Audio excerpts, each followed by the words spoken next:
everyone. Welcome to this week's edition of the EdTech Pulse.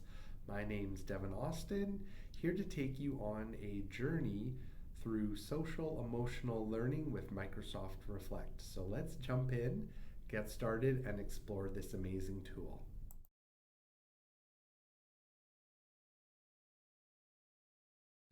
All right, let's get started by looking at Microsoft Reflect.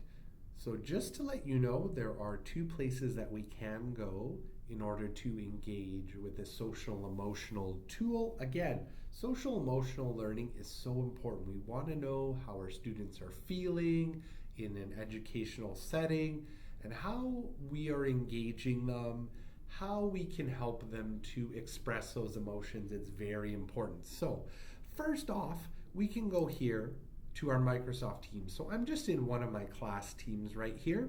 You'll notice on the left-hand side, I see the word Reflect. I can click on it. This is where I can engage in a bunch of Microsoft Reflect tools with my students. So simply, I can create a check-in by clicking that button. I can have my base questions, which are already in there. But the nice part is I can also do a custom question for my students in order for them to engage. Now, Microsoft Reflect, if you are using reading progress, something I showed last week, then you'll note that Reflect check-in is something that's also available in that particular assignment view. So I'm going to ask this question now. A couple things. I can go preview, and when I click on that, it's going to show me what does it look like as a student. I can engage in the process. So if I click on it, I'm going to say, ooh, my weekend was good. Then it brings me with different emotions. So I was energized, excited, focused. I was glad, I was grateful. I'm going to pick one of those and I'm going to go submit. And again, it's going to submit that to me, the teacher. Again, a couple other things just to kind of show you. In settings, we have some options, who can respond. How long do you want to keep it open for? Is there no time limit? Do you want students to answer quickly? Again, we all have the ability to do a little bit of a time limit. For our more advanced learners, we might want to use more emotion words. For our younger learners, we may want to scale that back and only focus on the basic emotions. I can also record name of students if I like. Depends if I'm showing this in front of a class. I can share my results so everyone sees them.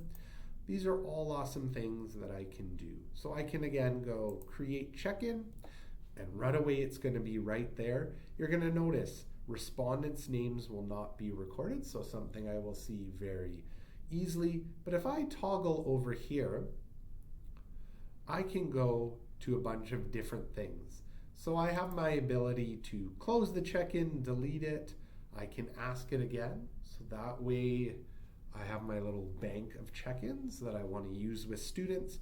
But if I click on response distribution, I have a little bit of data here that will be able to show me how each student responded, but I can also do a together view, which is really cool. So as students answer, they're gonna show up on here with their emotions monsters in order to tell me how they're doing based on this particular question that I asked.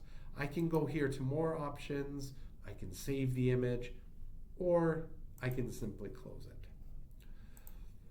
I have all of my different boards and trends and meditation and all my toolkit here in order to engage in Teams. So if Teams is your environment you're looking to use, then great, because everything is totally shareable.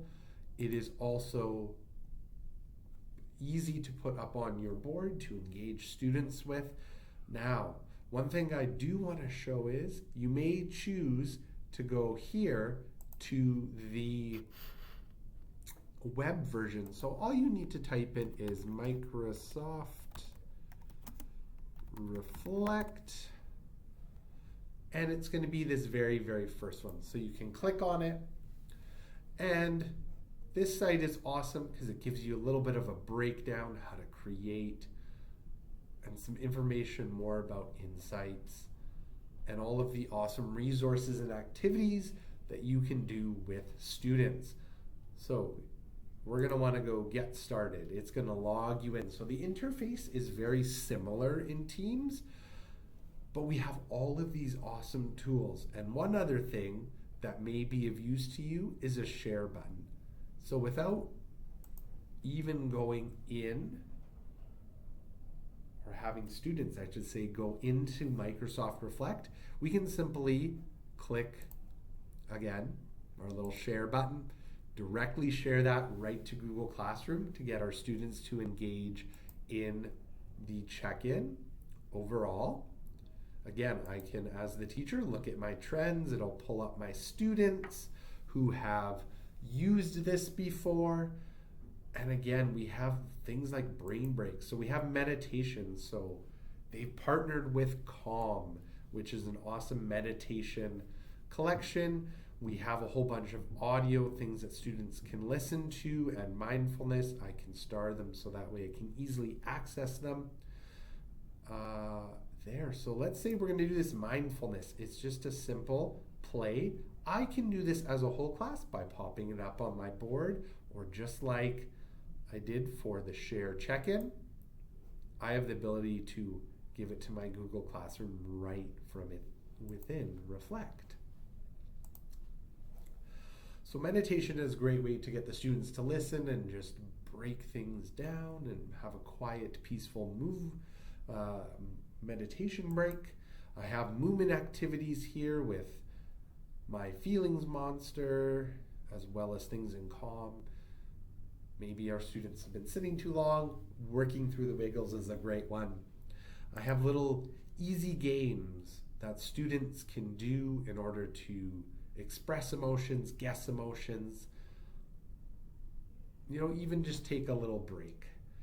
Music is another great one. So sounds for the background, just as you are maybe having them work.